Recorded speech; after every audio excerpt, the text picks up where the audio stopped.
Sumentro sa usapin ng Statement of Assets, Liabilities and Net Worth at bank transactions ni Vice President Sara Duterte ang pagpapatuloy ng impeachment proceedings ng House Committee on Justice ngayong araw. Hindi pa rin sumipot si VP Sara sa pagdinig na para kay Committee Chairperson Jervy Luistro ay kapuna-puna na dahil mas pinili raw nitong sagutin ang mga aligasyon sa pamamagitan ng press releases at content sa social media.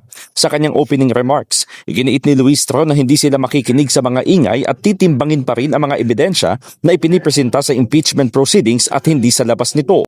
Sa totoo lang, na-ghost na nga tayo. Tila ginagaslight pa tayo. Ang mas mahalagang tanong ay kung nasaan ang pera. Ngunit ang sagot sa atin ay tungkol sa grado sa kolehiyo. And the worst part, this explanation is not being made here, but everywhere else. Sa pagsalang ng Office of the Ombudsman, lumutang na wala raw idineklarang cash on hand at bank deposits ang pangalawang Pangulo sa kanyang SALN mula taong 2019 hanggang 2024. Kahit na lumobo umano ng halos 60% ang net worth ni Duterte sa loob ng 6 na taon, wala itong idineklarang hawak na pera at deposito sa bangko.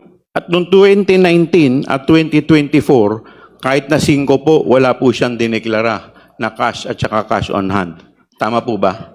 Based on the submitted SALN, Your Honor, wala pong nakalagay na cash on hand or bank deposits. Kahit 5 po? Wala pong nakalagay, Your Honor.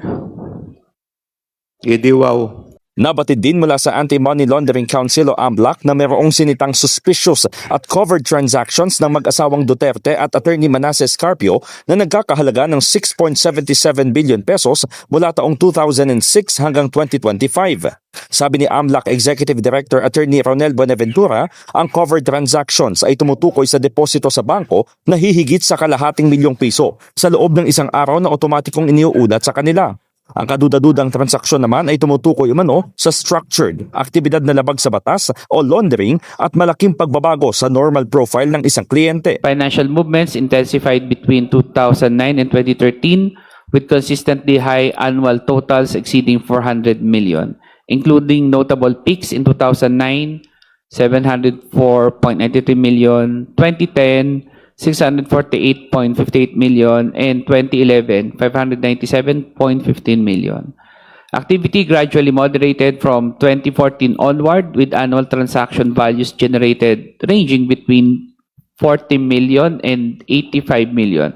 Dagdag pa ni Bicol Saro Party List Representative Terry Redon, kung sisilipin ang isinumiting SALNs ni VP Sara taon-taon, malaki ang pagkakaiba sa pagitan ng reported financial activity at ang idineklarang personal assets. Punto pa ni House Senior Deputy Minority Leader Leila de Lima, nagdudulot ng pagdududa sa kawastuhan at kabuuan ng SALNs ni Duterte ang biglaan at tuloy-tuloy na pagkawala ng deklarasyon ng liquid assets.